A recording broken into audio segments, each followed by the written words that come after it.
Ray, of course, is well known for being a pioneer of the film industry and special effects, obviously, in particular. Wondered if you could elaborate on what you think is some of the more significant things that he did. Well, one of the main things, probably not exactly by accident, but something he actually developed as a teenager or early 20s. In his garage, he was using methods with 16mm to put his creatures into water, ponds and things like real water. And he developed a split screen technique by which he could block out a bottom part of the shot and put the creature in behind the area blocked out, and then reintroduce that area on a subsequent pass through the camera. So put the shot back together. And he did that as a kind of just a casual thing that he'd come up with. But then after Mighty Joe Young, Ray, he said he was faced with a bit of a wake-up call, because what was happening was the processes used on King Kong and Mighty Joe Young to put the effects together were so elaborate and complex, so required a huge team of people, lots of money, lots of time. And in early 1950, he realised they were faced with television, which is strange to think nowadays, but it was a massive threat to the cinema. There were so many people not bothering to go to see movies anymore. And so Ray knew there was a new generation of low-budget producer who were producing things very quickly and very cheaply.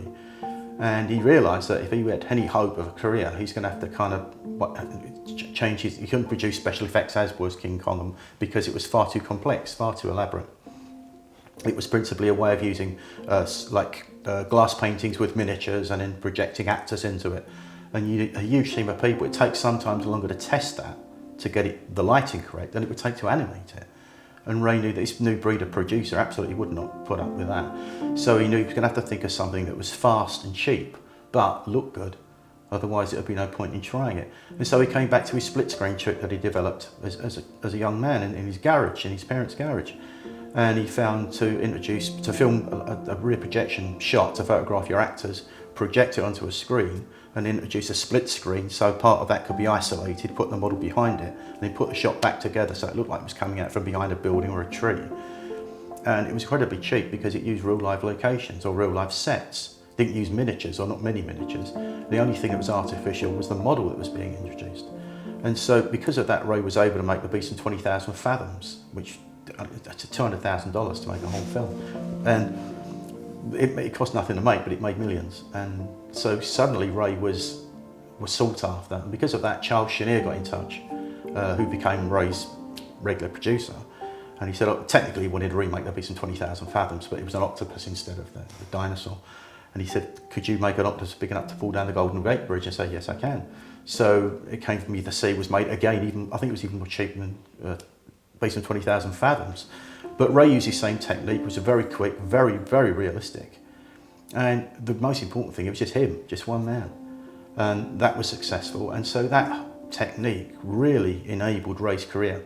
It was that one photographic process. Had he been using the same tricks as King Kong or Mighty Joe Young, he wouldn't have had the career that he had. So it was that one process that enabled everything else. And what Ray didn't realise, and he was very gratified about it, was inadvertently, he had almost by necessity created one of the best special effects processes of the late 20th century for stop motion, because people said, why didn't you ever change your technique? He said, simply because I couldn't improve on it. He tried. And up until digital techniques came in, that was the go-to process, even 10 years after Ray retired, when they made RoboCop 2 with the Kane robot, and Phil Tippett, who had animated the walking machines in Empire Strikes Back, was in charge of that. And because of the workload, they brought in practically every stop-motion animator in Hollywood, all the guys who'd worked for ILM and George Lucas. None of them could think of a better way of doing it. 10 years after Ray retired, they're still using Ray's split-screen technique. And that was how much of RoboCop 2 was put together. So Ray invented a process that not only enabled him to make the films he did, but at the same time, however cheap and quick it was the best way of doing it. And the guys who had later on George Lucas's money to spend and Steven Spielberg's money to spend still used the process because they couldn't think of anything better.